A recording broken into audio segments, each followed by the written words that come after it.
Muy buenas tardes para todas las personas que se encuentran hoy reunidas aquí. Muchas gracias por acompañarnos esta noche. Estamos en la Casa de la Cultura y la Cooperación Confiar para celebrar la 14ª versión del Premio de Investigación Social Jorge Bernal. Un reconocimiento al pensamiento crítico, al compromiso con los territorios y a la construcción colectiva de conocimiento. Hace 15 años nació este proyecto con el propósito de fomentar la investigación entre personas jóvenes, reconocer iniciativas de transformación de la sociedad y honrar la memoria de Jorge Bernal. Hoy es un tejido que conecta saberes, territorios y personas solidarias comprometidas con un mejor país. Desde siempre, la cooperativa Confiar ha hecho de este premio una expresión tangible de su compromiso con el bien vivir colectivo. A través de la estrategia Confiar en la Educación, promovemos el diálogo de saberes como camino para la creación colectiva, la investigación como motor para comprender y transformar realidades sociales, y una mirada crítica que cuestione las estructuras que impiden la equidad y que proponga alternativas desde la economía solidaria y cooperativa. Agradecemos pues su presencia, la presencia de todos ustedes, de todas ustedes, y extendemos un saludo especial a quienes nos acompañan esta tarde. Al director de la Agencia Nacional de Tierras, Juan Felipe Harman Ortiz. Qué alegría que nos acompañes hoy. Tenemos también a la representante del Comité Académico del Premio, Luz Estela Álvarez, y a los demás integrantes del comité. También tenemos a las personas ganadoras de esta versión, Mónica Perdomo y Daniel Ochoa, junto con sus equipos de investigación, y a los padres, al padre y la madre de María Catalina Gómez Dueñas, ganadora de la 8ª versión del premio en el año 2019, Zoraida Dueñas Garzón y Jaime Daniel Gómez Gómez. Y por supuesto, extendemos nuestro saludo a las personas trabajadoras de Confiar, de la Fundación Confiar y de Sólida, y a todas las personas de nuestra base social. Muchas gracias por estar hoy aquí. Bien, además de esta premiación que llevaremos a cabo el día de hoy, en el marco de los 15 años del Premio de Investigación Social Jorge Bernal, tenemos el gusto de invitarles a disfrutar la exposición Territorios y Saberes para la Paz, que algunos ya estaban haciendo el recorrido por la misma. Esta exposición recoge 15 años de camino, donde el conocimiento se construye en comunidad, la investigación se convierte en acción y la educación se afirma como una herramienta para la transformación social y el bien vivir. Las investigaciones que están en esta exposición exploran las realidades sociales de Colombia y aportan a su comprensión desde los territorios. Les invitamos entonces a que después del reconocimiento que vamos a hacer el día de hoy, pues puedan recorrerla al finalizar, quienes no lo han hecho, y quienes quieran repetir, pues obviamente puedan acompañarnos en la parte pues de la galería de la Casa de la Cultura. Listo, continuamos entonces para escuchar a nuestros invitados e invitadas. Vamos a invitar a Luz Estela Álvarez, representante del Comité Académico, quien compartirá unas palabras en el marco de esta ceremonia. Compartirá con nosotros 5 minutos de su palabra de bienvenida. Buenas tardes a todas y todos. Siempre es muy emocionante este evento, es un día maravilloso para nosotras, para nosotros los que somos parte del Comité Académico del Premio Jorge Bernal, pero hoy como que todo se ha juntado para que haya más cosas lindas por celebrar. La exposición que reúne 15 años de trabajo del Premio Jorge Bernal es sin duda un hito para nosotros, para nuestro trabajo, para nuestro compromiso con la investigación social y en particular con la investigación social sobre el desarrollo rural integral y la paz. Quiero hacer un reconocimiento, estoy muy emocionada de verdad, Disculpen pues la exaltación, pero me siento muy feliz, la verdad, por la exposición, porque son 15 años de trabajo, porque mañana lanzamos la nueva convocatoria del año 2026 y eso nos sigue moviendo con mucha alegría y con mucha energía. Quiero hacer un reconocimiento al comité académico del premio, a Rocío, Esperanza, Astrid, Alejandro, a Amparito, a Gloria, porque este premio es una red de solidaridades. Cuando estábamos organizando la exposición decíamos, claramente este premio es una red de solidaridades.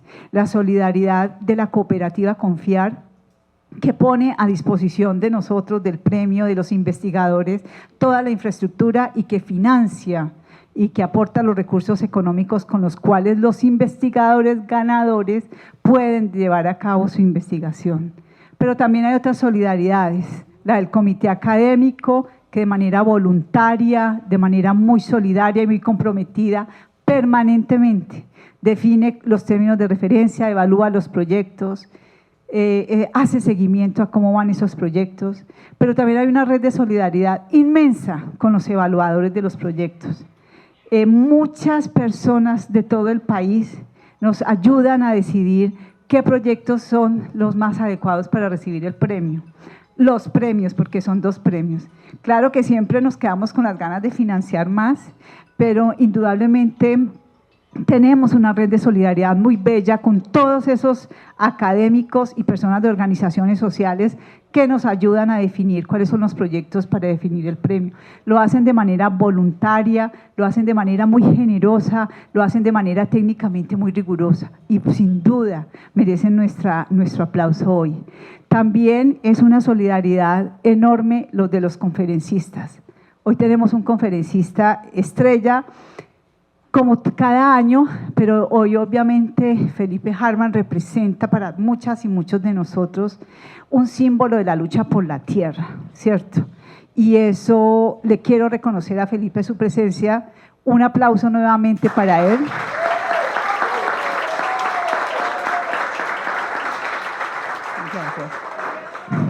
Felipe Hartmann sin duda representa un símbolo totalmente coherente con lo que hacemos, con el país que soñamos y con el esfuerzo de estas solidaridades que yo acabo de mencionar.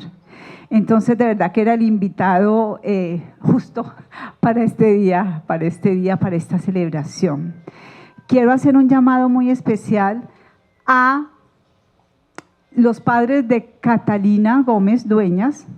Yo los invito a que pasen aquí adelante, doña Zoraida Dueñas y don Jaime Daniel Gómez. Para nosotros es una alegría enorme que estén aquí. Catalina fue nuestra ganadora del premio.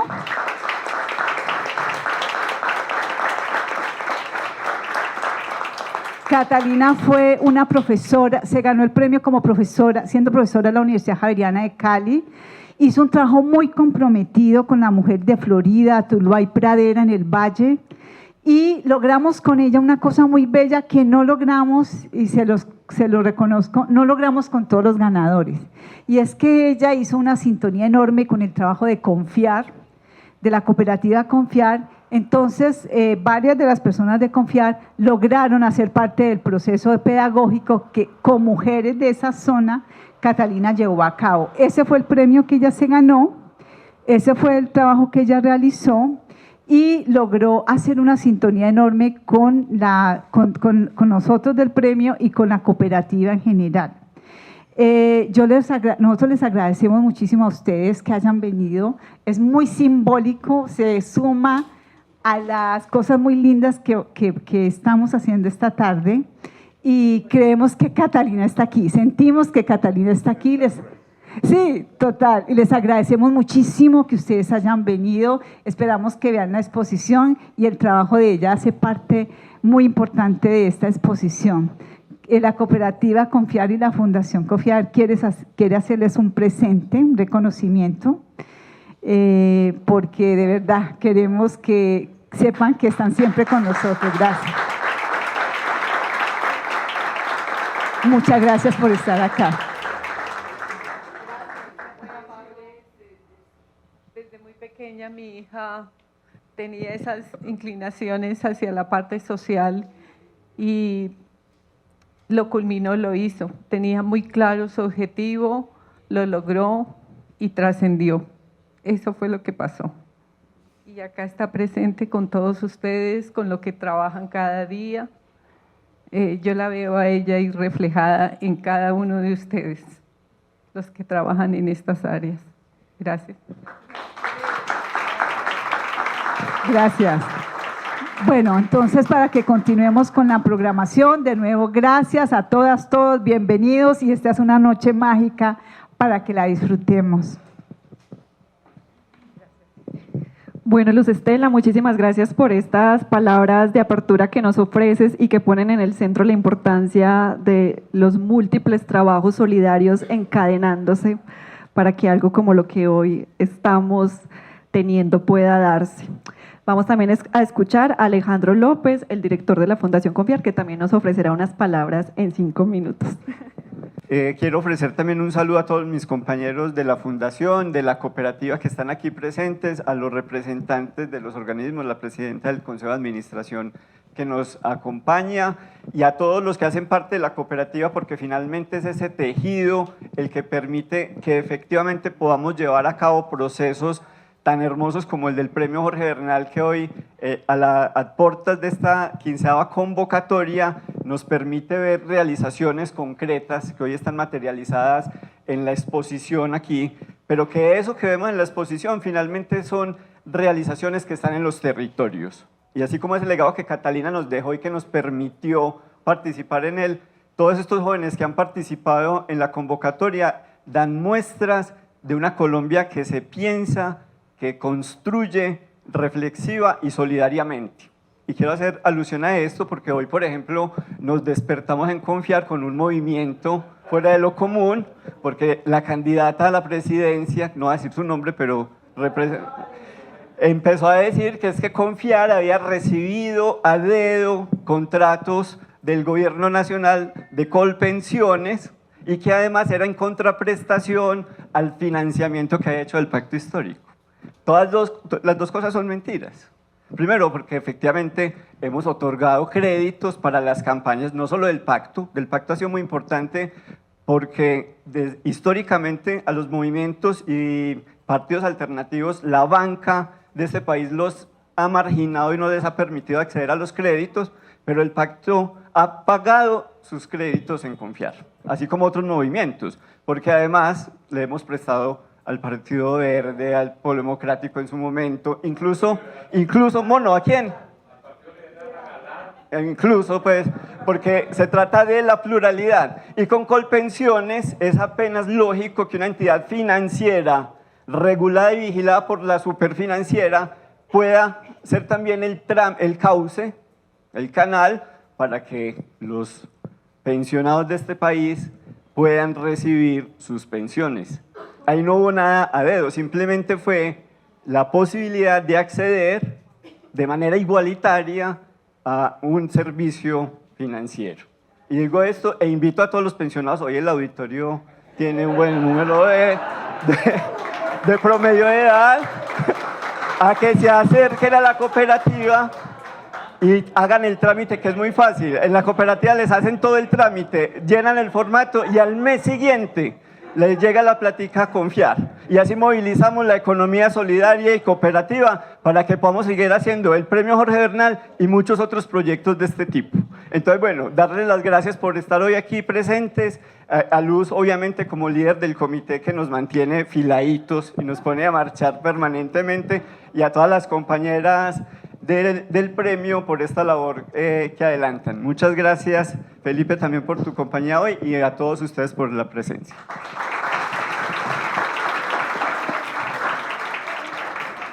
Bueno, muchísimas gracias al director de la Fundación Confiar por estas palabras que nos ofrece.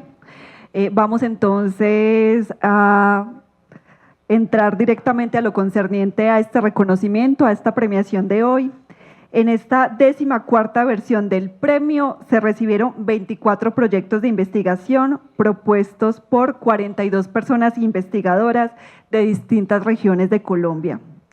El eje temático de este año fue desarrollo rural, integral y paz, una apuesta que dialoga con el primer punto del Acuerdo de Paz de La Habana y con la urgencia de pensar el campo como escenario de vida, resistencia y transformación. Conoceremos entonces al primer lugar de esta premiación de hoy. El proyecto ganador se titula De la Tierra a la Esperanza, Asociatividad Femenina y Economía Solidaria para el Desarrollo Rural y la Paz en el Sur de Tolima, postulado por Mónica Tatiana Perdomo Pérez y Mónica del Pilar Álvarez Bustos. ¿Quién es Mónica Tatiana Perdomo Pérez? Es profesora e investigadora universitaria, doctora en Psicología por la Universidad Autónoma de Madrid y magíster en Psicología Social por la Universidad Complutense de Madrid. Cuenta con una amplia experiencia en intervención psicosocial, con énfasis en resiliencia comunitaria, construcción de paz y acompañamiento a víctimas del conflicto armado y personas en proceso de reincorporación. Ha liderado y participado en estos múltiples proyectos basados en la investigación-acción participativa, aplicados a contextos de violencia sociopolítica, desastres naturales y comunidades rurales. Muchas gracias a Mónica. Y vamos entonces también a conocer a Mónica del Pilar Álvarez, que no nos acompaña en esta noche, pero vamos a conocerla a partir de su perfil. Es comunicadora social y periodista, magíster en Comunicación, Desarrollo y Cambio Social de la Universidad Santo Tomás, cuenta con trayectoria en investigación social orientada a la construcción de paz, el trabajo educativo y la acción comunitaria en contextos territoriales y rurales. Su trabajo articula comunicación, pedagogía crítica e investigación basada en comunidad con énfasis en procesos de memoria, transformación social y cultura de paz. Y ahora sí vamos a conocer en qué consiste el proyecto de estas dos investigadoras. Este proyecto ganador, busca analizar iniciativas organizativas de mujeres rurales en el municipio de Chaparral y Río Blanco, sur del Tolima, con el fin de fortalecer la economía solidaria y cooperativa como estrategia de desarrollo rural integral y construcción de paz. Esta investigación aportará al fortalecimiento de las capacidades organizativas y a la agencia territorial y contará con la participación de la Red de Mujeres Chaparralunas por la Paz. Esta propuesta se destaca por transformar para las mujeres rurales y las comunidades su vida, con un impacto multidimensional que le aporta al fortalecimiento de la economía solidaria y al desarrollo rural con un enfoque de paz territorial, alineado, como ya lo hemos dicho, al acuerdo final, al punto 1 del Acuerdo Final de Paz suscrito en La Habana en el 2016. Esta iniciativa recibirá 25 millones de pesos para la ejecución de la propuesta, que como bien hemos dicho, pues son recursos entregados por Confiar y que son posibles gracias a nuestra base solidaria y a todo el trabajo cooperativo y solidario que se despliega desde la plataforma Solidario. Ahora sí, sin más preámbulos, sin más contexto, vamos a escuchar a la investigadora Mónica Perdomo, que durante 10 minutos nos va a compartir en qué consiste la propuesta, así que te escuchamos.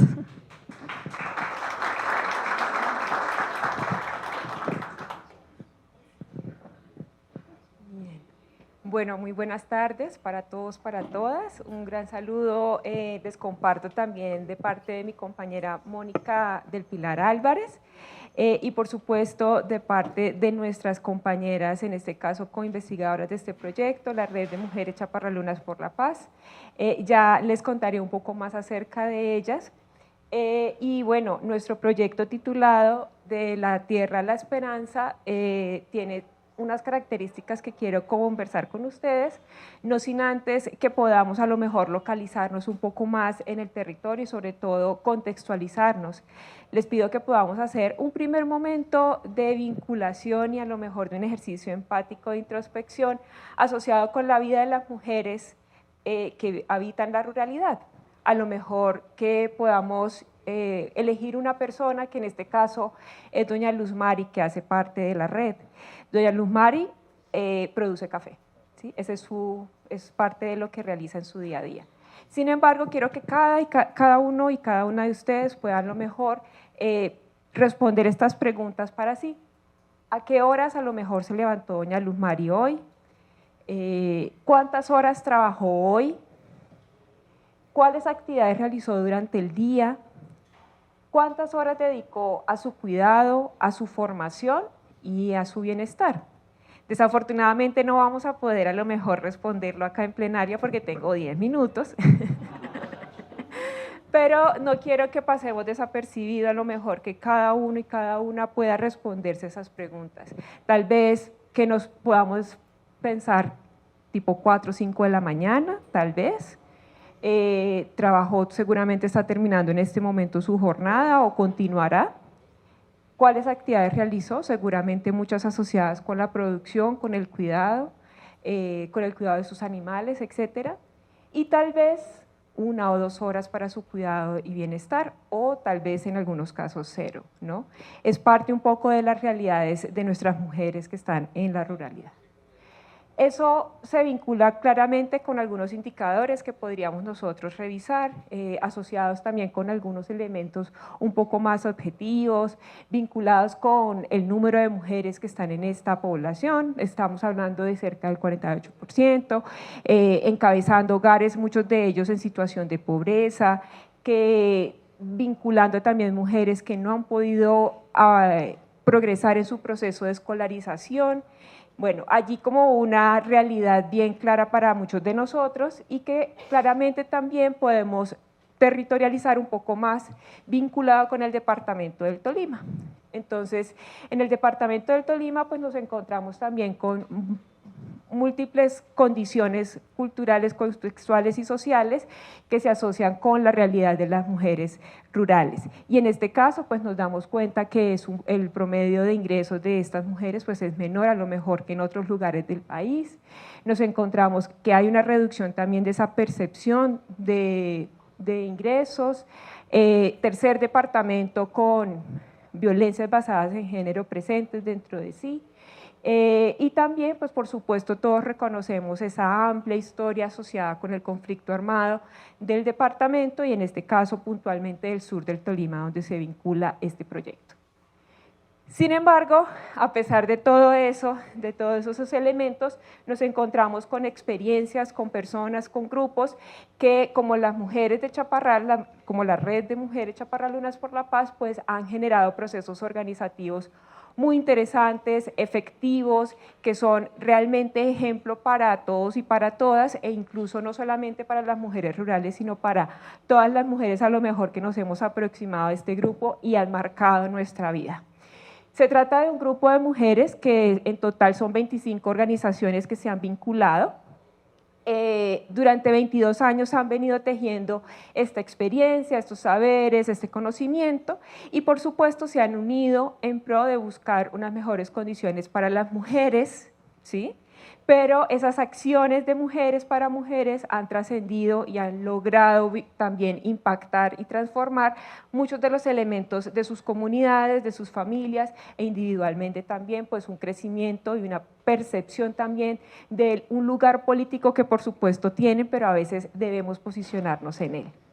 Estas son las mujeres, acá pues como les decía, es un gran saludo de parte de ellas también por este premio. Quiero también vincular aquí algunas bases en donde el proyecto se articula, pues por supuesto mostrarles dónde queda el sur del Tolima, en este caso los municipios que se vincularon a este proyecto o las asociaciones están en Río Blanco y en Chaparral, pues los dos son municipios PEDET y vinculados directamente con muchas afectaciones asociadas con el conflicto. Nosotros vinculamos y creamos con ellas este proyecto desde una mirada de capacidades, por supuesto, coherencia, por supuesto, con este punto 1 del acuerdo de paz asociado con ese cierre de brechas que continúan existiendo y que cada vez se están transformando para poder disminuir esas inequidades entre lo rural y lo urbano. Y por supuesto, la idea de la economía solidaria y esa economía solidaria también lo efectivo que ha venido siendo desde estos trabajos comunitarios y sobre todo esos trabajos organizativos de mujeres. La perspectiva feminista, por supuesto, está allí transversal dentro de todo el proyecto, desde la mirada de las mujeres de Chaparral y, por supuesto, desde la conceptualización del proyecto, viendo que esas acciones de cuidado, esas acciones en donde siempre ha estado enmarcada la mujer, pues por supuesto han venido generando transformaciones. Y por último, pues decirles que transversalmente, de manera metodológica, nuestro proyecto se articula con una perspectiva participativa. De esta forma y desde esa lógica, pues las mujeres de Chaparral, junto con nosotras, somos coinvestigadoras en este proceso. La coinvestigación desde una lógica de conocimiento horizontal y de reconocimiento de diferentes saberes al momento de producir conocimiento. El desarrollo del proyecto, aquí tratamos de sintetizarlo. Se trata de 3 fases. Una primera fase que buscará un proceso de formación en investigación basada en comunidad para que estas mujeres puedan continuar sus procesos de investigación participativa en ausencia de cualquier actor externo. También lo que se busca es generar una caracterización de esas organizaciones y esas experiencias organizativas para que puedan ellas y otras mujeres enriquecerse de este proceso y pues de esta forma generar una caja de herramientas que sea valiosa para múltiples grupos organizativos. 5 minutos. De allí también hemos diseñado con ellas la idea de que podamos tener una georreferenciación de estas organizaciones para que nos pongamos en el mapa. Y ese ponerse en el mapa es también visibilizar esos esfuerzos que dentro de 22 años han podido venir construyendo y que por supuesto reconocemos que en otros territorios también se están avanzando y que mereceríamos todos conocer, de esta manera que sea un mapa vivo y que se siga enriqueciendo.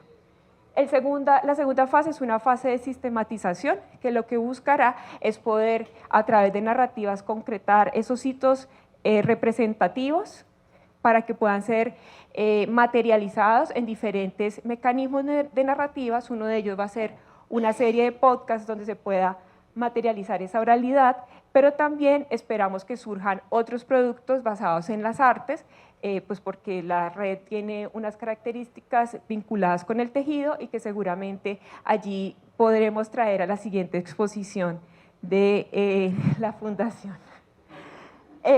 Bueno, esas narrativas buscará también materializar y poder concretar esas historias de resistencia que en el territorio se han venido dando. Por último, esperaremos que se puedan hacer una serie de intercambios de saberes, unos más regionales entre diferentes grupos de mujeres, otros que se asocien un poco más a un trabajo académico y de participación de diferentes actores, en donde buscamos que haya un evento académico comunitario en Chaparral, donde diferentes actores académicos, políticos, sociales, comunitarios, etcétera, puedan vincularse a ese espacio, aprender y por supuesto seguir construyendo. Todo esto desde un enfoque y una perspectiva crítica, situada y participativa. Partimos de esa lógica de lo territorial, de lo local e incluso nuestra idea de feminismo, por supuesto, está asociada con una idea de ruralidad. Los resultados académicos y sociales que se esperan, el principal de ellos es el fortalecimiento de la economía solidaria y cooperativa, mujeres que vienen produciendo diferentes productos que podamos, por supuesto, en esa visibilización magnificar el efecto que está haciendo y vincular a otras asociaciones que lo estén también trabajando en este momento. Y esto por medio de unos productos que podemos pues, visualizar acá.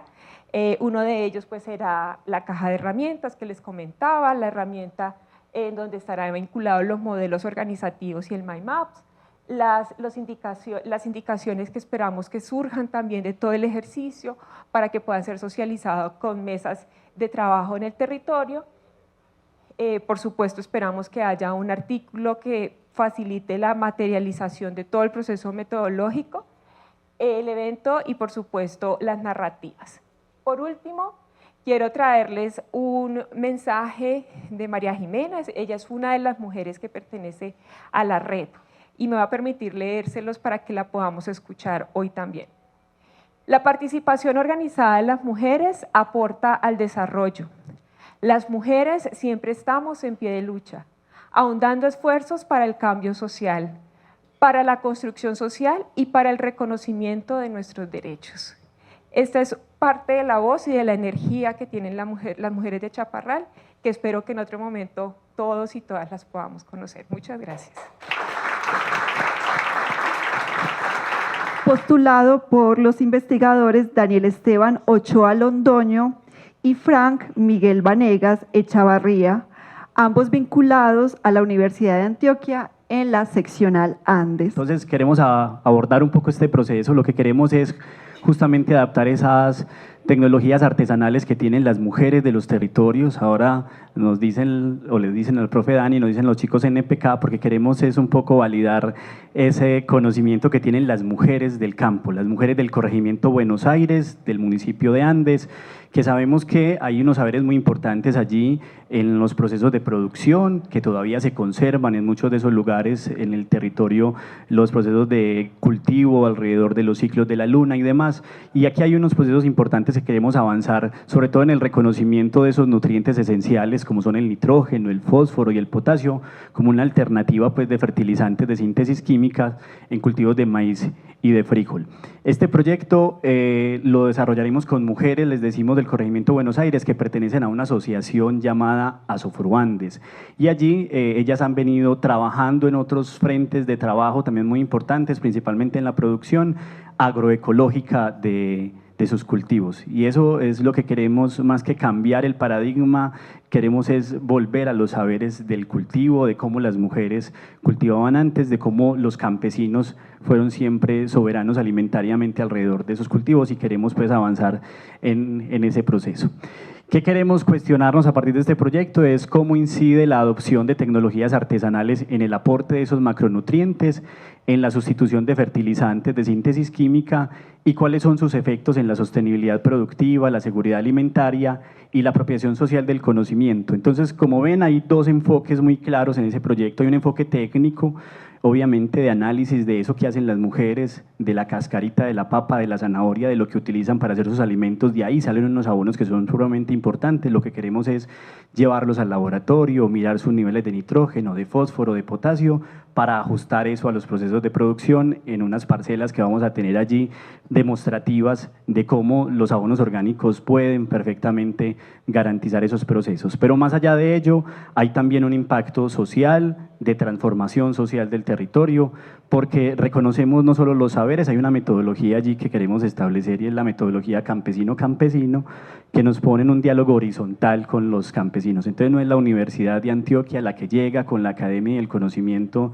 a imponer a los campesinos las formas de producción, sino escuchar a las mujeres de ese territorio cómo lo hacen, establecer desde luego los conocimientos que en laboratorio podamos nosotros vislumbrar y poner a conversar esos dos saberes, y que seguramente pasan cosas muy bonitas cuando los campesinos y la universidad hacen procesos conjuntos. Entonces, queremos avanzar en ese sentido, pero más allá de eso también reconocer el papel de la mujer en los procesos de soberanía alimentaria en los territorios, y más allá de ello, de que están siempre en la parcela, en la huerta. Todos sabemos que en el territorio y en la ruralidad las mujeres se encargan de la huerta mientras el hombre está en el cultivo más grande. Y ahorita el profe decía algo muy bonito, muy chévere que me pareció, y es que muchas veces las prácticas de las mujeres en la huerta son incluso más efectivas que las de los hombres que están allá en los grandes cultivos. Entonces queremos reconocer justamente eso a partir de este proceso, y que sean no solo las garantes de la soberanía alimentaria, sino que adquieran desde luego el conocimiento para participar políticamente en su territorio. Hoy hay unos liderazgos muy importantes en Buenos Aires de mujeres, director, que van avanzando fuertemente en esos procesos de liderazgo, de representación de la asociación, pero también en las juntas de acción comunal, en los acueductos multiveredales, y es valiosísimo pues que podamos agenciar esas capacidades y que desde estos proyectos podamos avanzar en ello. Entonces nos cuestionamos eso y vamos a desarrollar este proceso. No sé si se alcance a ver, pero vamos a hacer una selección participativa de esos métodos artesanales. No es que la universidad llegue y diga, estos son los métodos, queremos hacer mesas de trabajo con las mujeres para que ellas nos cuenten cuáles son los métodos que utilizan, que entre todos podamos elegir uno de esos métodos y podamos hacer lo que queremos hacer en el laboratorio y poder desarrollar pues ese proceso. Hay una socialización y una vinculación comunitaria con ello. Ahí también hay un proceso de apropiación social del conocimiento, de cómo las mujeres participan de este proceso, los análisis que les comentaba del laboratorio y la implementación de esos bioensayos en unas parcelas que están definidas también con las mujeres y que podamos avanzar en ese sentido para comparar ese abono orgánico con esos fertilizantes de síntesis química y podamos mirar cómo se comportan. Sabemos que es dificilísimo cambiar un poco el paradigma del tema de los fertilizantes de síntesis química, pues porque hay ya toda una cultura alrededor de eso, pero lo que queremos es empezar ese camino, que podamos retornar obviamente los abonos orgánicos por todos los impactos que ya nos mencionaban, en términos ambientales, el no uso de agroquímicos, con toda la contaminación del suelo y de las aguas que trae ello, tenemos unos impactos muy positivos y lo hacemos de manera orgánica y además pues todos los procesos que podemos adelantar allí, comer de manera más sana y participar pues con las mujeres empoderadas en este proceso. Hay unos procesos de formación teórico-práctica, que eso también es lo que queremos, no solo es que hagamos ese experimento, sino que vamos a desarrollar un proceso de participación con ellas, de formación, que les permita también reflexionar y a nosotros como investigadores reflexionar sobre lo que hemos ido encontrando sobre la marcha para llegar a todos esos procesos de apropiación de los fertilizantes orgánicos.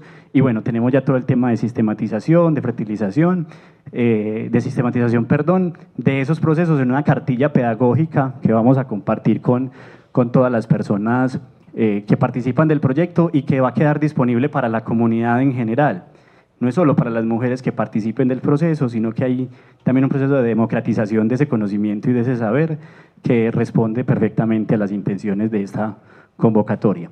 Vamos a generar entonces una evidencia científica, es lo que queremos, sobre la eficacia de esos abonos artesanales frente a fertilizantes químicos.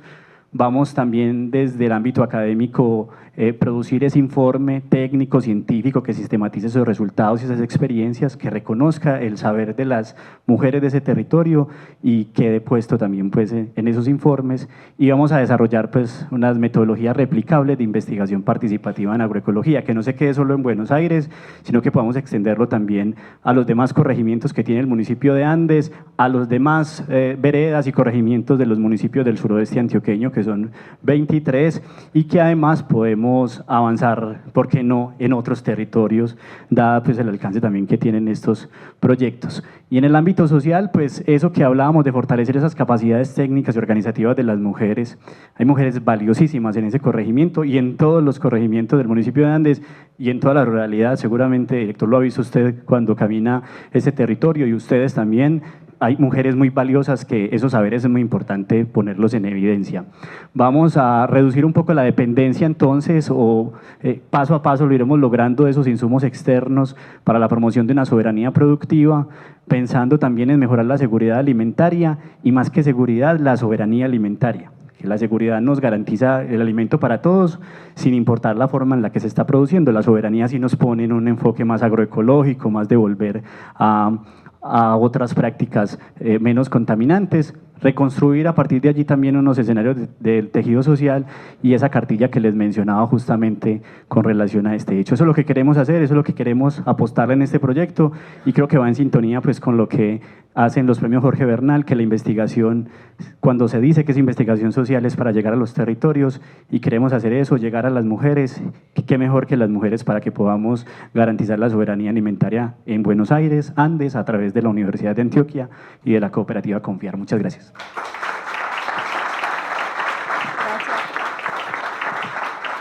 Bueno, mil gracias, muy buenas tardes, un cordial saludo a todos y todas.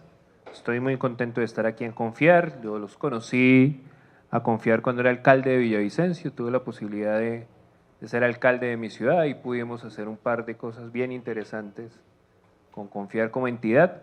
Y muy contentos por el premio y acompañar esta ceremonia social del premio Jorge Bernal. Te agradecerte a ti la insistencia, que sin duda alguna si no hubieras tenido tan presente la invitación, creo que no hubiera sido posible. Vengo incluso de una recuperación de Isla de Rosario, o sea, vengo de Cartagena, voy para Puerto Boyacá, literal.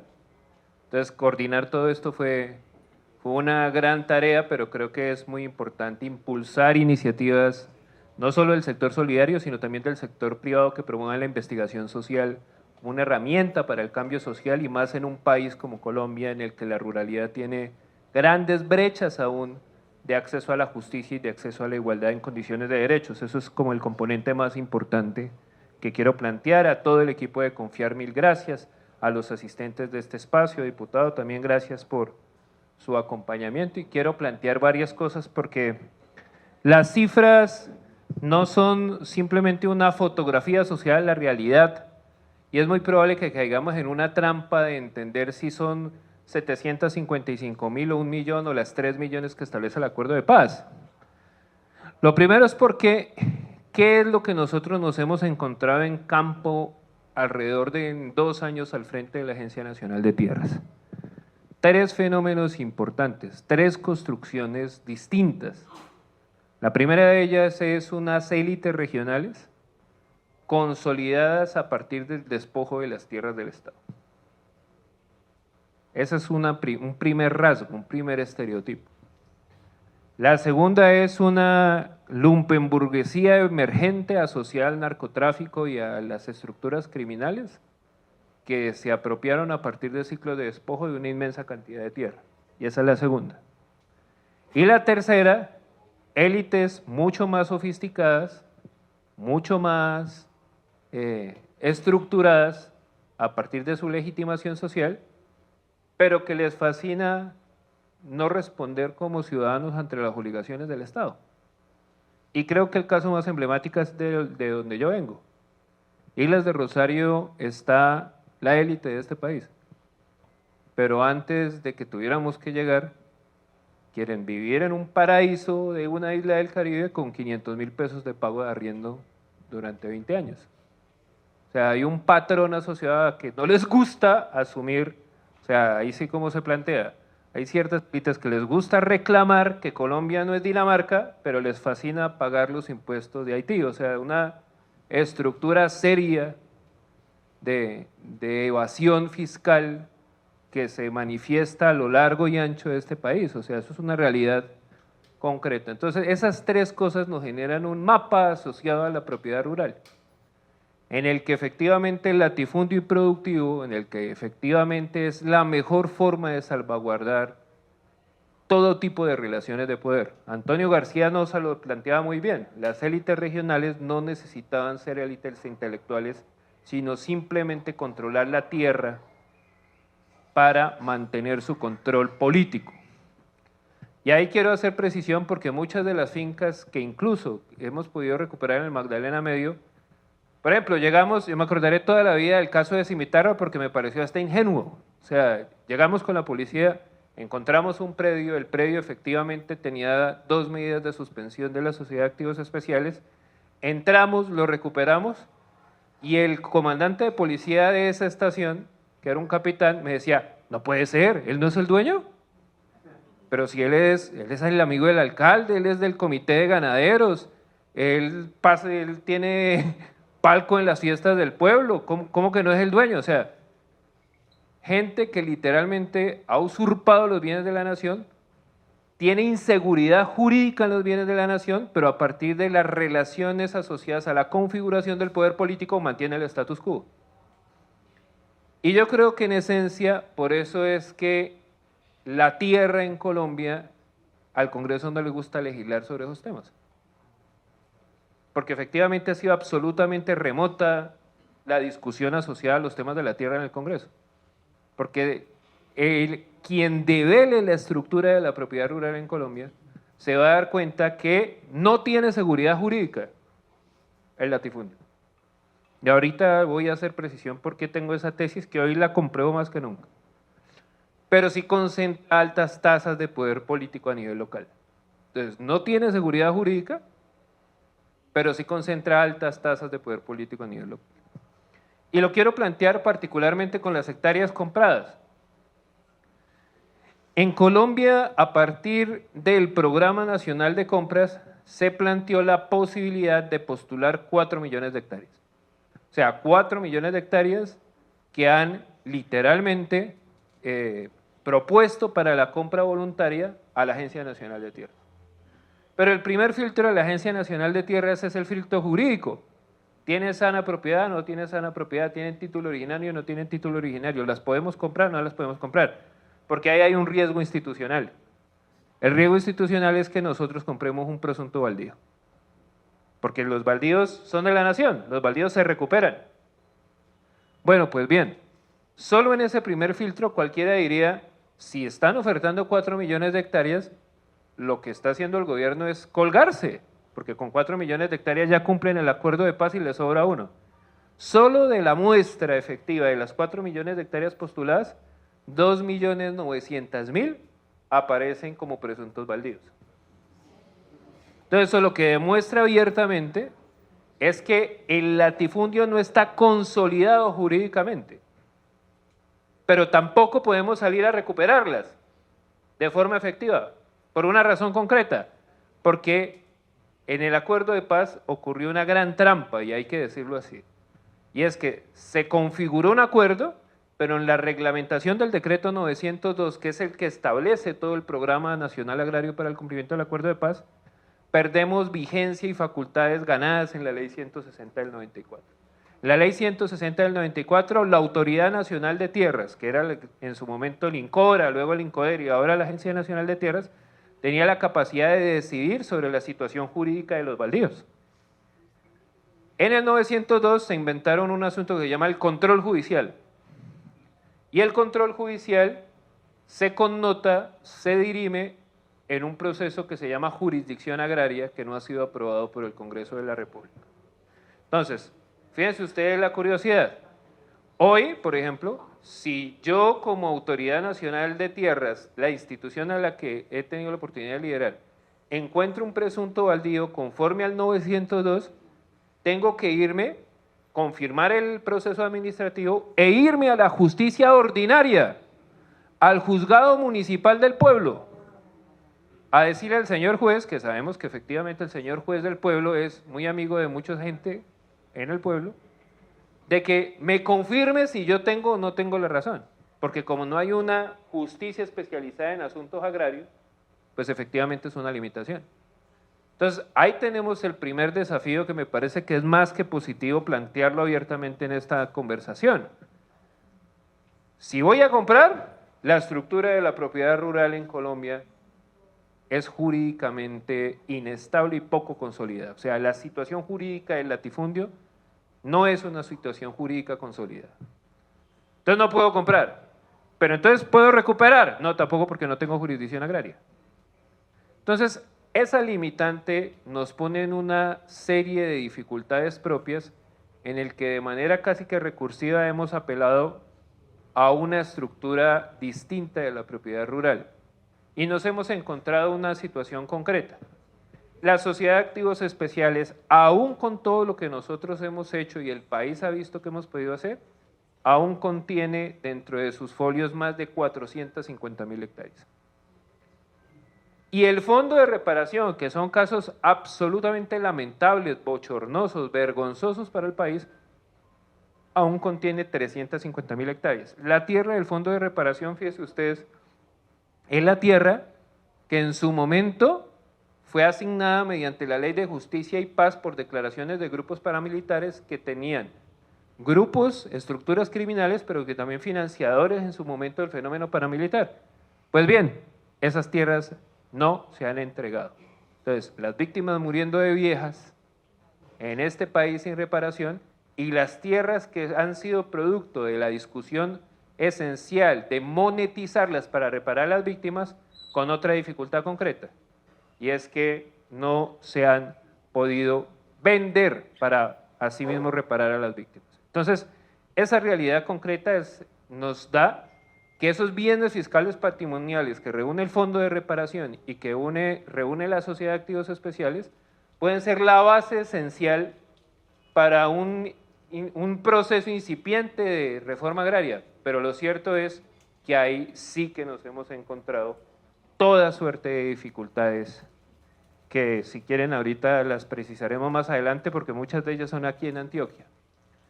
Hectáreas compradas, 232.000 hectáreas Hectáreas, bueno, comprometidas, las recibidas y las de procesos agrarios, que era lo que les comentaba. Esto de procesos agrarios, como no existe jurisdicción agraria, efectivamente no solamente son cosecha del 902 en el que tenemos que interponer las demandas, sino también sustancialmente del 1071, que era el que antecedía al 902. Entonces eso nos da algo de juego. Bueno, esto asociado a los temas de Sucre y Córdoba, pero particularmente quiero hablar de Sucre y Córdoba, de la Ciénaga Grande del Bajo del río Sinú. La Ciénaga Grande del río Sinú es un complejo cienagoso que, muy en relación, atendí muy bien tu exposición, tiene que ver con algo que Falsborda describió como la cultura anfibia. Son tierras en el que en el invierno el pescador es pescador, ¿cierto? Pero en verano es agricultor. ¿Por qué? Porque tienen altas tasas de capa orgánica, son suelos altamente productivos y permiten esa condición. La Agencia Nacional de Tierras, ni siquiera la agencia, el INCORA, en 1988 estableció que la Ciénaga Grande del río Sinú tenía 44.000 hectáreas. El INCORA, o sea, estamos hablando del 88, creó una reserva de baldíos y consolidó esa figura como de baldíos, pero desde el 88. ¿Qué ocurrió del 88 para acá? Se perdió el apoyo cartográfico. Entonces quedamos con la resolución y se perdieron los mapas de apoyo.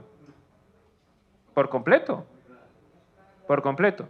Y comenzaron a aparecer haciendas al interior de la ciénaga. Haciendas. Y lo que era el espacio vital del campesino en el marco de la cultura anfibia, terminó convirtiéndose en el paisaje de los diques, que fueron muy en boga con el frente de frío que ocurrió hace poco y que nos tiene en estado de emergencia. Entonces, fíjense ustedes, la represa de Urrá concentra la enorme cantidad de agua de este importante río, ¿cierto?, del río Sinú, y su espacio casi que de amortiguación es la Ciénaga Grande, o sea, en momentos de invierno, de alguna manera drena Ciénaga Grande, consolida un cuerpo de agua importante y a partir de ello se configura la ciénaga. Claro, como la ciénaga hoy está llena de terraplenes, que eso en su momento los puso el presidente, absolutamente llena de terraplenes, ¿por dónde reventó el río? Por Montería. Inundó alrededor de 15.000 personas en Montería, generando un estado de emergencia, inundó a la gente de Tierra Alta, inundó a la gente de Cereté y la ciénaga seca. ¿Qué es el espacio vital del agua? Entonces, por eso es que en el marco de las facultades, en el decreto 174, se estableció que la Agencia Nacional de Tierras era la facultad en el marco del estado de emergencia para romper los diques, que yo no sé si ustedes han escuchado, que está muy en boga. Tienen que romper los diques, sí. Había que romper los diques para darle vida a la ciénaga porque literalmente la ciénaga está completamente disecada. Y no solo esa ciénaga, que es la más grande que colinda con el mar, ¿cierto?, sino todas las ciénagas y humedales de Córdoba, Berlín, Corralito. En Corralito particularmente, la ciénaga de Corralito, que es pequeña, se divide en dos: la propiedad de un senador de la República y la propiedad de alias Fritanga. Entonces no dejaban entrar a los campesinos a pescar, a recuperar la ciénaga. Ese es el componente clave que hay que precisar, ¿cierto? Entonces tocó en dos movimientos: recuperar la tierra de Fritanga y romper los diques al señor senador de esa región del país.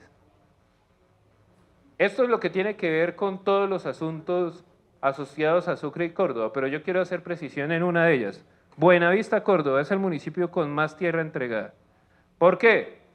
Porque hemos encontrado efectivamente más de 12.000 hectáreas del Fondo de Reparación.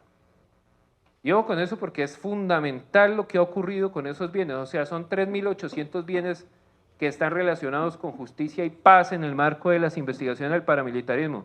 ¿Y saben cuántos este país está administrando? Menos del 25%. O sea, el resto de los bienes, estamos hablando de que los 3.800 bienes, más de 2.700 bienes, están sin administración del Estado y bajo tutela del Estado. Y entonces, ¿qué hemos encontrado? 12.000 hectáreas solo en un municipio. Ese municipio pasó de tener un índice de concentración de la tierra del 0,98 a literalmente a ser uno de los pueblos con más reforma agraria, que termina en la modelación final de destinatarios casi a un 0,55, o sea, bajamos a la mitad la concentración de la tierra con las tierras de los paramilitares.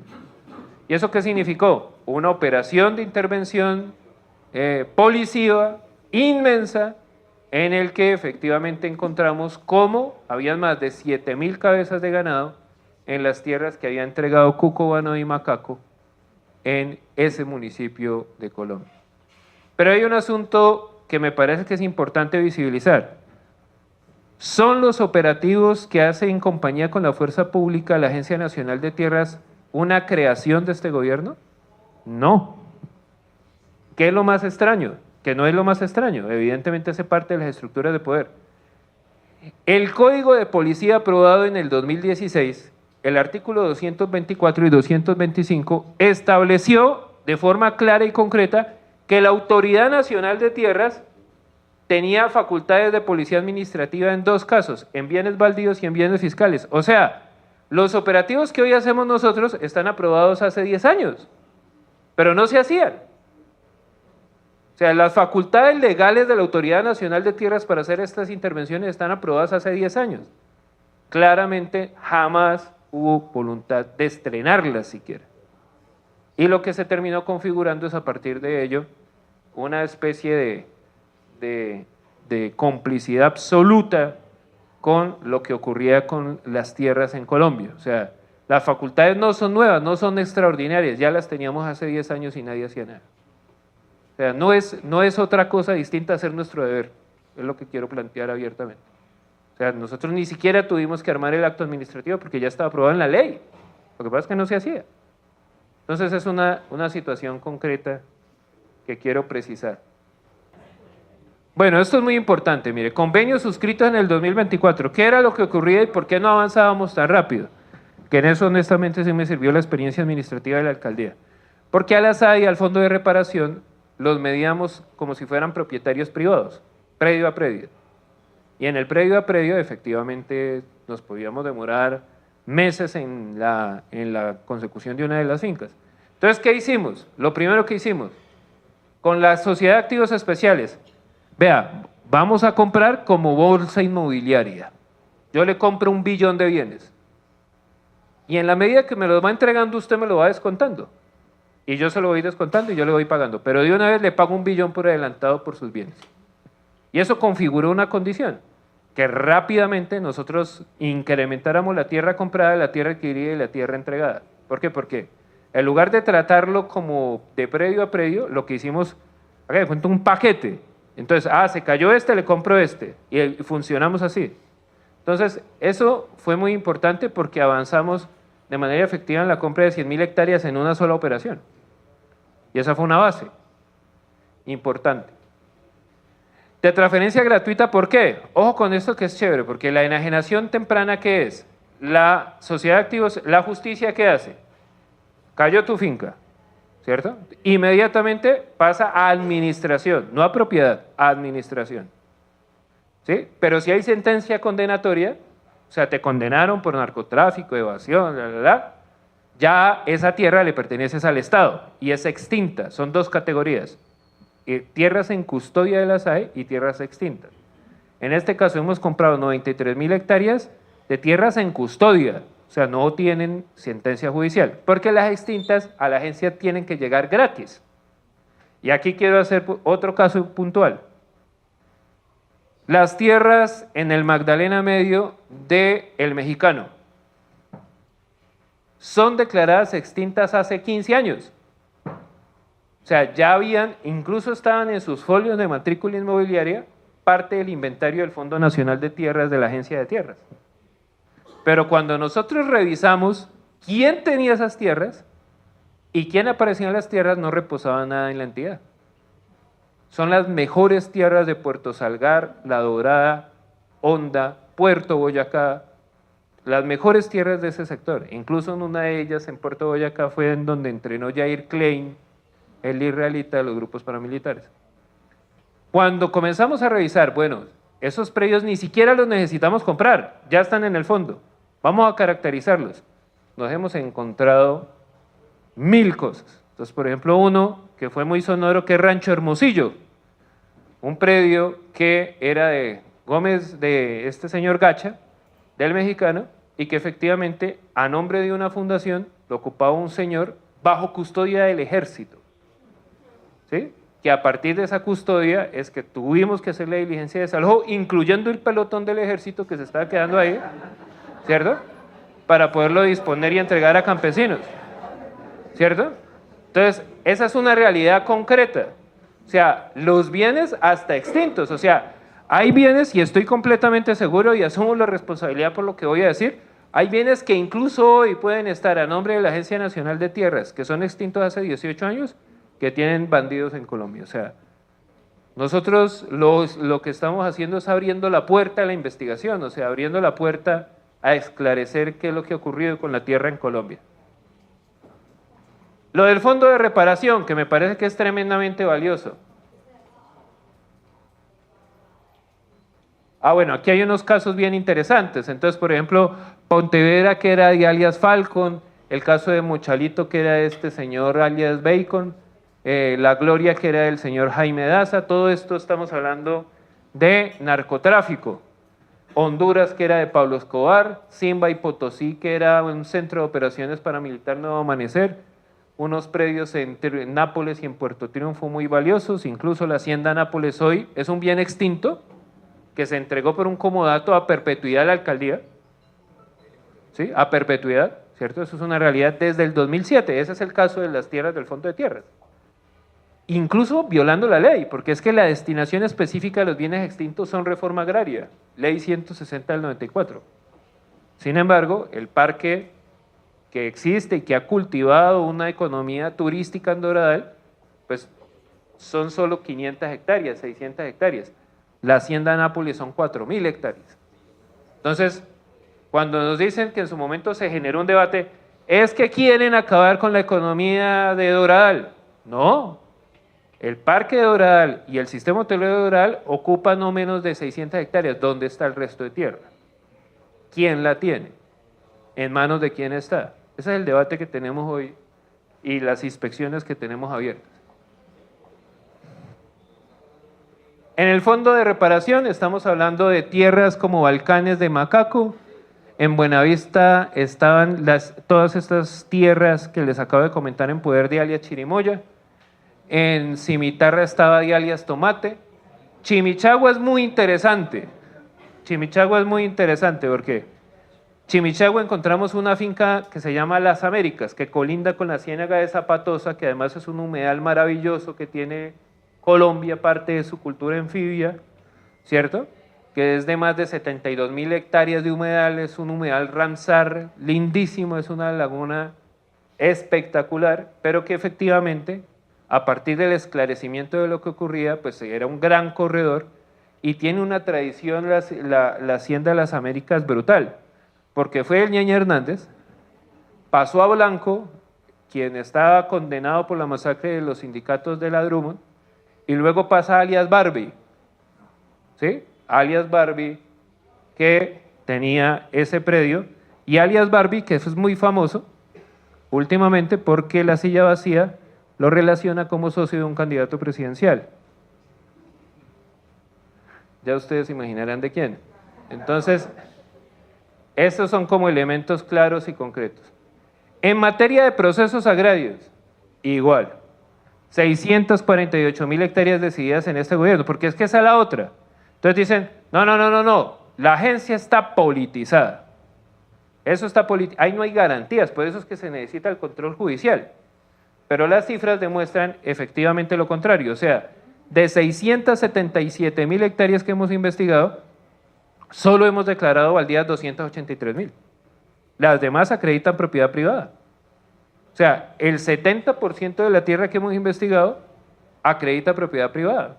O sea, ¿qué más garantías que demostrar esos resultados? Nosotros no estamos a rajatabla. ¿Por qué? Porque hay unos procedimientos de prueba técnica asociados a la tenencia. O sea, no hay espacio para de alguna manera manipular el resultado de la investigación judicial cuando los elementos de registro son elementos concretos. O sea, no hay espacio a la subjetividad de la interpretación del proceso porque o acredita propiedad privada o no lo acredita. O sea, eso es una realidad concreta que podemos plantear de forma abierta. Pero aquí tenemos varias condiciones. Aquí, bueno, los La Serna con 6.000 hectáreas, que son los primos de otra candidata, ¿sí? Las Pavas, que es un caso emblemático de los campesinos de Las Pavas en el sur de Bolívar. Los primeros llegó el bloque central Bolívar, los sacó corriendo, luego retornaron, los sacó el Estado a punta de procesos, luego volvieron a entrar, los sacaron las nuevas estructuras paramilitares y bueno, hoy están viviendo en el corregimiento con sus títulos individuales. Este es uno de los casos emblemáticos por los cuales está condenado el Estado que nosotros hemos logrado resolver. Y La Chorrera y Siberia, que son predios de los Carranza. Totalidad de entrega de tierras, estas cifras no están tan actualizadas, son alrededor de 305.000 hectáreas, 15.000 hectáreas más, y todos los días intentamos cambiar. Esto es muy interesante porque era lo que les contaba, las ciénagas y playones del Caribe colombiano, o sea, los espacios vitales del agua, en lo que efectivamente el campesino también los aprovecha, muy en función de la teoría de los bienes comunes, de reglas claras de uso, reglas claras de manejo, todos de todos, no hay propiedad privada para nadie, pero a partir de eso todo el mundo cultiva.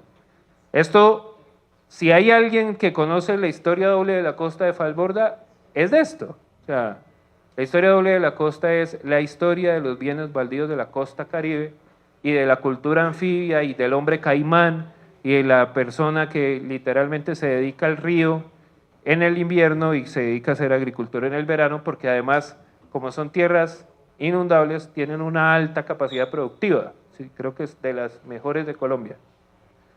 Aquí hay un elemento que es muy valioso y muy importante que tiene que ver con los hitos en materia de formalización de la propiedad. El proceso de paz estableció 7 millones de hectáreas como hito, pero la informalidad en Colombia es brutal, la informalidad en Antioquia es brutal. La informalidad del pequeño minifundio es brutal. ¿Y qué pasa cuando el campesino no tiene un título? Pues está por fuera del sistema de crédito, está por fuera de la convocatoria de iniciativas productivas y una cosa más que valiosa, está por fuera de la interconexión de servicios públicos. Por ejemplo, el gas. ¿Cuántos campesinos hoy cultivan con leña? Cocinan con leña. O sea, una inmensa cantidad, a pesar de tener conexión a las redes de gas domiciliario y demás colindantes en su sector. Y aquí sí que lo encontramos un sentido perverso en las metas. Al impulsar que se nos mida nuestros resultados misionales en hectáreas, desestimulamos la formalización del pequeño minifundio rural. Y eso lo identificamos y hoy estamos haciendo un piloto muy importante en la zona andina. ¿Por qué? Voy a poner un ejemplo. Porque entonces terminó la agencia priorizando formalización en Guaviare, Vichada, en distintos lugares en el que la unidad agrícola familiar es de 500 hectáreas, y entonces un título en el Vichada son 300, 800, 500 hectáreas, porque la unidad agrícola familiar es hasta 1.200, pero descuidamos a doña Teresa de Tota o de Tuta, ¿cierto?, que tiene 0,5 hectáreas en Boyacá. Entonces, fíjense ustedes lo curioso, Cundinamarca y Bogotá, o sea, estamos hablando, Cundinamarca y Boyacá, a 2 horas de Bogotá, concentra tasas de informalidad de la propiedad por encima del 70%, del 68%, o sea, de cada 10 finquitas, pequeñas parcelas, 7 no tienen título. Entonces, por ejemplo, yo acabo de entregar, que es un hito importante, 5.000 títulos en Boyacá. Lo máximo que se entregaba en Boyacá eran 200 al año. Este año logramos 5.000. Pero eso, ¿qué significa? Primero, que lo formalizado no me suma 7.000 hectáreas.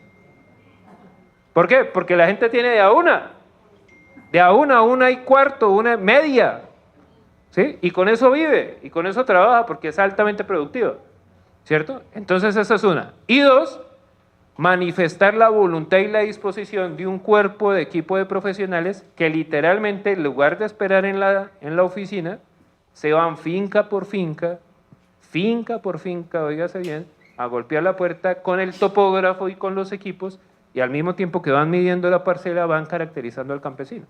O sea, es un trabajo paciente, detallado, muy, muy, muy al detalle.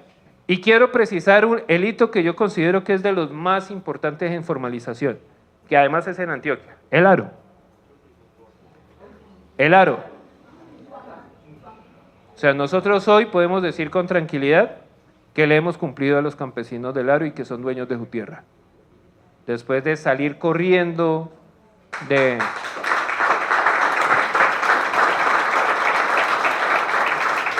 O sea, el aro, personalmente tuve la posibilidad de estar en el aro y no de estar bajo la comodidad de la comisión y demás, que sí es cómodo, sin duda alguna, que lo lleven uno en el helicóptero, lo traigan y lo suben, sino nos fuimos por la vía. O sea, son 6 horas subiendo y 4 horas bajando en mula.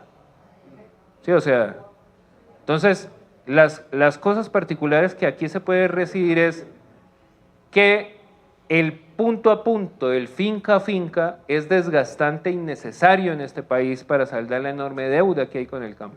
Si nosotros seguimos construyendo instituciones que se queden cómodos en sus oficinas, efectivamente el primer problema que tiene el campo colombiano es que desestructuraron las instituciones agrarias. Acuérdese que en cada pueblo había un pequeño INCORA, en cada pueblo había un pequeño mercado IDEMA.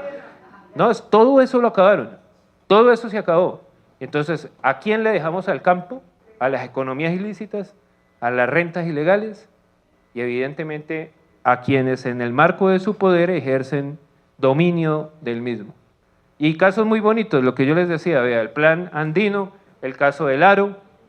El caso del aro es de las cosas más, de los procesos más bonitos que he tenido la posibilidad de conocer los campesinos. Y el Catatumbo, por ejemplo, también. Catatumbo no tenía títulos, no tiene títulos, tiene un alto índice de informalidad. Y yo aquí quiero hacer precisión con una condición asociada a los cultivos ilícitos, ¿cierto? Por varias razones. La primera de ellas, claro, si usted no tiene título, usted no es responsable de lo que siembre en su parcela. Y si usted no es responsable de lo que siembre de su parcela, pues sea legal o sea ilegal, usted va a sembrar lo que más plata le deje.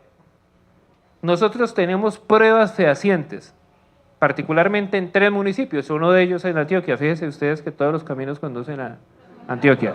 Cáceres, Antioquia. Sin acompañamiento productivo de nada, hermano, o sea, nada. Hicimos un piloto de 1.500 títulos. Claro, a partir de la expedición del título, usted es responsable de su parcela y de su patrimonio, y de su familia. De 1.500 títulos que entregamos de parcelas sembradas en coca, tan solo reincidieron entre el 5 al 10%. Porque cuando la gente es dueña de su tierra, no va a arriesgar su tierra a cultivar otro esquema distinto. Y el problema de la coca para el campesino no es moral. El campesino produce lo que le genere cierre financiero. El problema es económico. O sea, la práctica y política de sustitución, eso lo decía un profesor que se llama Felipe Tascón, es parte del metabolismo productivo de la coca. O sea, ¿en dónde ha funcionado bien la sustitución? En el que con cierre financiero existen los mismos niveles de ingreso con cacao, existen los mismos niveles de ingreso con otros elementos, o sea, que efectivamente generan una transición valiosa e importante en el que se puede fortalecer una economía campesina. Pero lo fundamental y lo esencial, en el que deberíamos estar de acuerdo todos, incluso derecha, izquierda, todo el mundo en el país, es el legítimo derecho del campesino a ser dueño de su tierra, o sea, tener su propiedad. En eso tenemos una enorme deuda y creo que vale la pena plantearlo. Ah, cierto que es aquí. En materia de comunidades étnicas, igual, hemos avanzado sustancialmente en la ampliación de 937.000 hectáreas, 50.000 hectáreas para comunidades negras, para un total de 988.000 hectáreas en formalización. Aquí nos dimos la pela de tener mediante decreto presidencial asignaciones productivas. ¿Por qué? Porque en la transición entre la organización campesina recibe un predio y tiene el título final, no había acompañamiento productivo. Entonces logramos un recurso de alrededor de 200.000 millones de pesos para avanzar sustancialmente en poner a producir las tierras de la reforma agraria con casos muy bonitos. Entonces, por ejemplo, voy a tocar 3 casos que me parecen maravillosos. Una gente de Flor del Monte, en Sincelejo. Hoy esta semana se van de gira y de rueda de negocios por Italia para comercializar su pulpa de fruta. O sea, eso me parece que es tremendamente valioso. Las comunidades arhuacas de la sierra están vendiendo su café en fincas que nosotros les hemos entregado, pero lo están vendiendo como café especial en Europa. ¿Cierto? Es una cosa maravillosa. Las comunidades Misak son exportadoras de tilapia. O sea, las unidades empresariales del sector agrícola vienen avanzando sustancialmente y hay que darle un reconocimiento. Mire, una de las fincas, por ejemplo, que he tenido la oportunidad de conocer y de entregar, más valiosa, se llama La Comuna en Pereira. Son 25 campesinos que tienen cada uno más de 48 productos en su parcela. Pero un sistema cooperativo maravilloso, maravilloso. O sea, hoy el problema de ellos es comercialización, no es producción. Están produciendo a tope. Por ejemplo, todos hicieron los invernaderos de todos. O sea, de los 7 días, 3 son en Minga. Todo un sistema de cohesión social muy valioso y brutal también. ¿Aquí ya? Bueno, aquí hay varias cosas que yo quisiera comentar. Y bajo esa consideración, hay casos emblemáticos que queremos también documentar de forma efectiva. Uno de ellos, aquí en Necoclí, Virgen del Cobre. El Virgen del Cobre es una hacienda de alrededor de 1.600 hectáreas que rodea Necoclí. O sea, Necoclí es el único municipio en Colombia que no tiene área de expansión urbana, porque la gran hacienda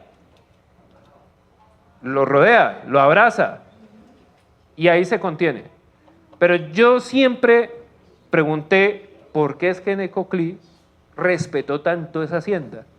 Era una hacienda de alias el Alemán, ahí está documentado que se reunía con este señor Rito Alejo del Río.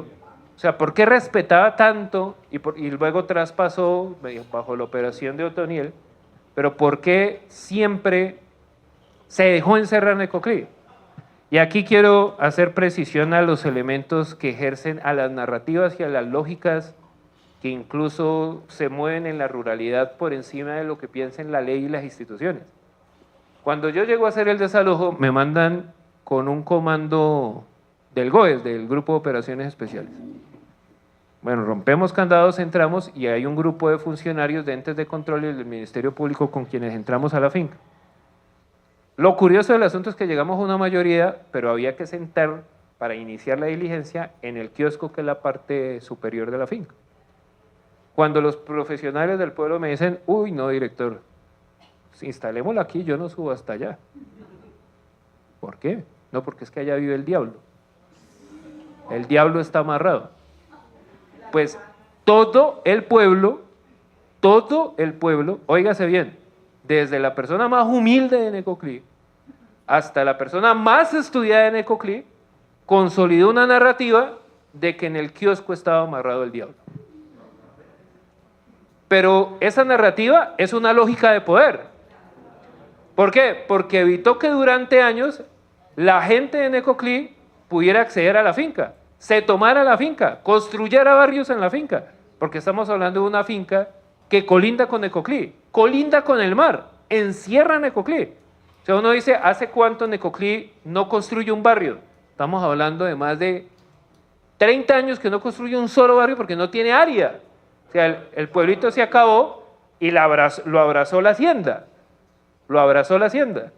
Entonces, fíjese, con una lógica de estas, efectivamente, consolidada y construida a partir de un mito, se ejerce el poder y el miedo en una comunidad.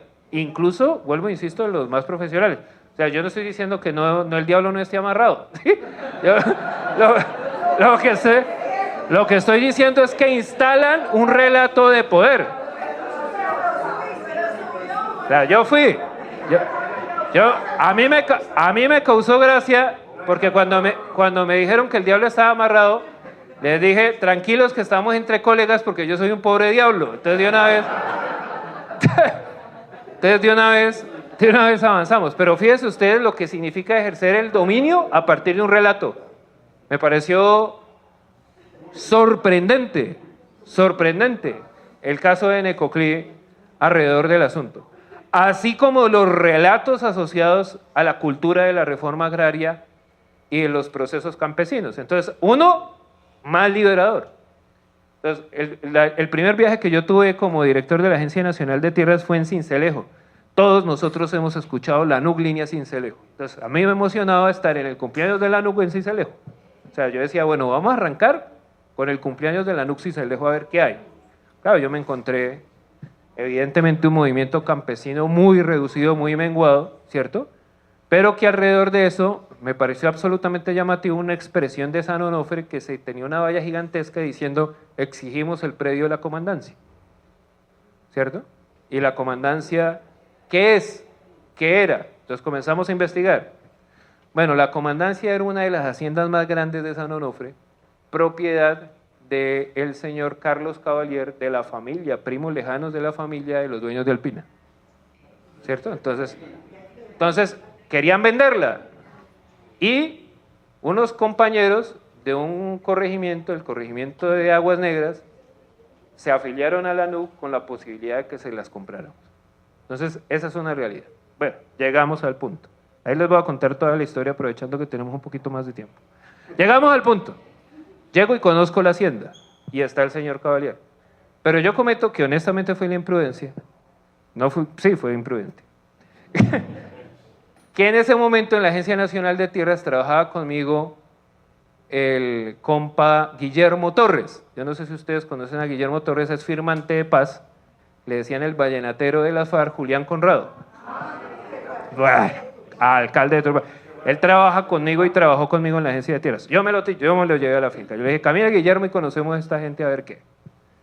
Lo primero que dice el señor Carlos Cavalier, literalmente es, ¿sí de ese muro?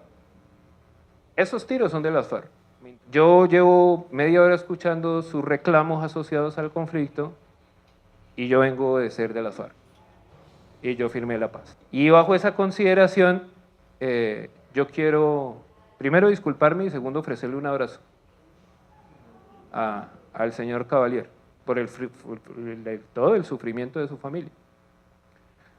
Carlos Cavalier se mete a la cocina para servirnos un tinto, nos damos cuenta que se está secando un par de lágrimas, sale y abraza a Guillermo. Nos vende la finca, nos vende una finca, que es la finca más importante de San Onofre, una finca de 2.000 hectáreas en San Onofre. Entonces salimos de ahí y nos vamos para el consejo, para el corregimiento de Aguas Negras. Me sorprendió el esquema. Los campesinos tenían preparada casi que una izada de bandera. Primer punto, poesía. Segundo punto, danza. Fue muy bonita. Pero todos insistieron en un nombre. Y ahí es donde quiero volver a hablar del relato, de lo que construye este país a partir de lo que no está escrito en los libros y por eso la importancia de la investigación social. Todos insisten en una cosa. Volvió Felicita Campos a darnos la tierra después de 200 años. ¿Quién es Felicita Campos? Pues cuando revisamos abiertamente, los libros de historia literalmente reconocen a Felicita Campos como una negra poderosísima, ¿cierto? Dirigente campesina que caminó hasta Bogotá desde San Onofre para hablar con Miguel Abadía Méndez para convencerlo de que le comprara 150 hectáreas a su comunidad y esa comunidad hoy se llama Corregimiento de Aguas Negras.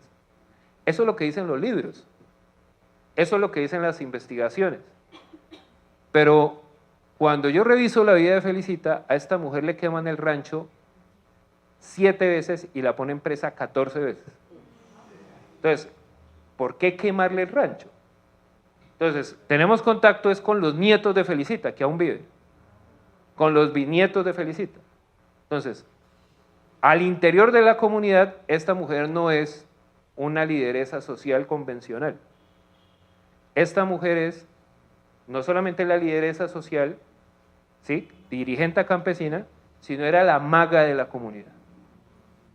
O sea, el mito construido a partir de Felicita es que cada vez que la fuerza pública intentaba desalojar a los negros de Aguas Negras, se perdía entre la bruma que generaba Felicita Campos en las leyendas y en las veredas de San Onofre.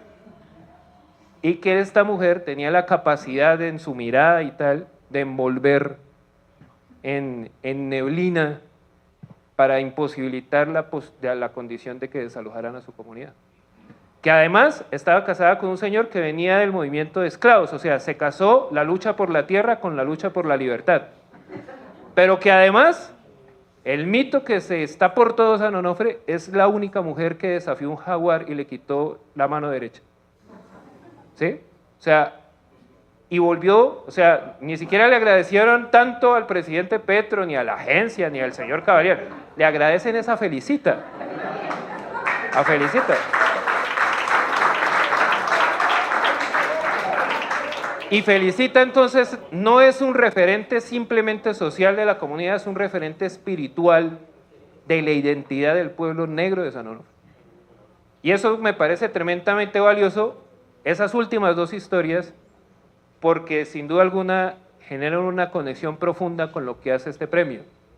Las ciencias sociales no son cifras, las ciencias sociales son a partir de la construcción de los relatos vivos que caminan por las calles y las veredas de este país a la hora de fundir la libertad, la verdad, con la posibilidad de la construcción real de conocimiento.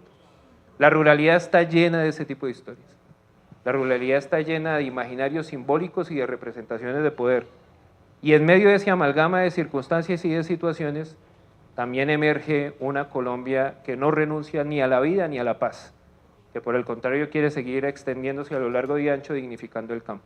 Eso de que el campesino está condenado a ser pobre es muy colombiano. Solo pasa en algunos países del mundo, pero es muy colombiano. Yo creo abiertamente y coincido con ustedes y con el espíritu de este premio, que el campesino colombiano no está condenado a ser pobre y que ha sido más bien la sociedad que hemos construido para el campo la equivocada. Y que efectivamente este trabajo de la investigación social para recoger esas representaciones, esos relatos vivos del poder que elevan, aumentan, incrementan la gallardía, la capacidad movilizadora o en su defecto el miedo paralizante, como fue el del caso de Virgen del Cobre, son también parte de un relato por disputar y que ese puede ser parte esencial también de la construcción de un nuevo conocimiento que necesita este país. Entonces, para ustedes una gran felicitación.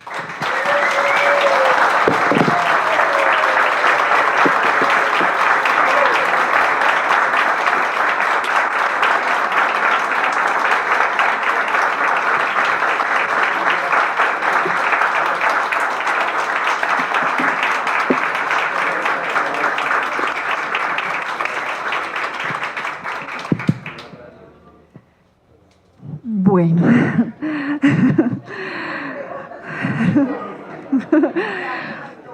Bueno, agradecemos al director de la Agencia Nacional de Tierras por esta conmovedora conferencia que nos ayuda a construir una sensibilidad común frente a lo que ha sido la lucha del campesinado en Colombia. Si no construimos una sensibilidad común, a partir de esto que nos cuentan en términos de estadísticas y de vidas concretas, creo yo que difícilmente le seguiremos apostando a que esta transformación continúe. Entonces, gracias por construir sensibilidad común para que sigamos apostando por un proyecto político para la transformación de vidas concretas en el campo. Muchas gracias de verdad. Bueno, antes de proceder a la entrega de los reconocimientos, queremos recordarles, ahorita también lo decía Luz Estela, que la convocatoria para la 15ª versión del Premio Jorge Bernal se abrirá a partir de mañana, 23 de abril. Seguiremos apostando por la investigación social. Toda la información la encuentran disponible en confiar.coop/Premio Jorge Bernal /. Y bueno, voy a aprovechar antes de pasar al reconocimiento para darle un saludo al diputado por Antioquia, Manuel García, diputado del Pacto Histórico, que hoy se encuentra con nosotros aquí.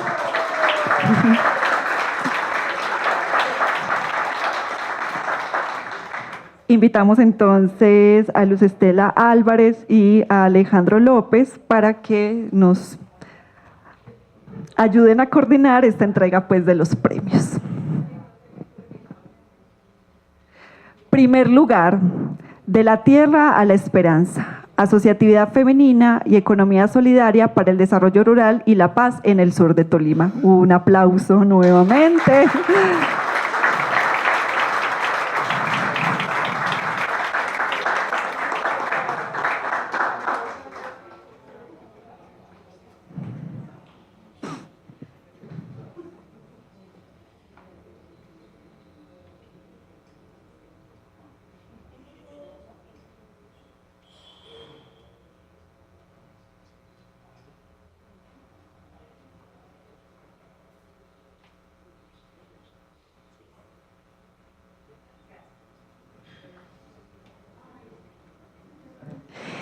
Y llamamos para que reciba el reconocimiento, el segundo lugar, adopción de tecnologías artesanales para el reemplazo de fertilizantes químicos en unidades agroecológicas.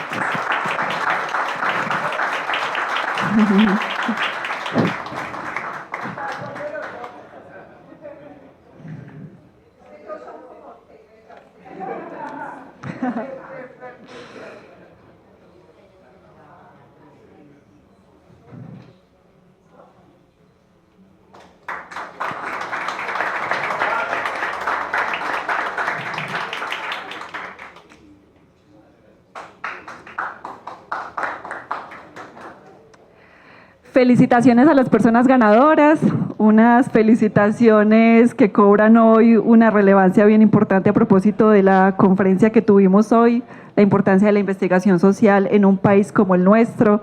De verdad que muchas gracias por estas iniciativas que despliegan. La diferencia está en confiar.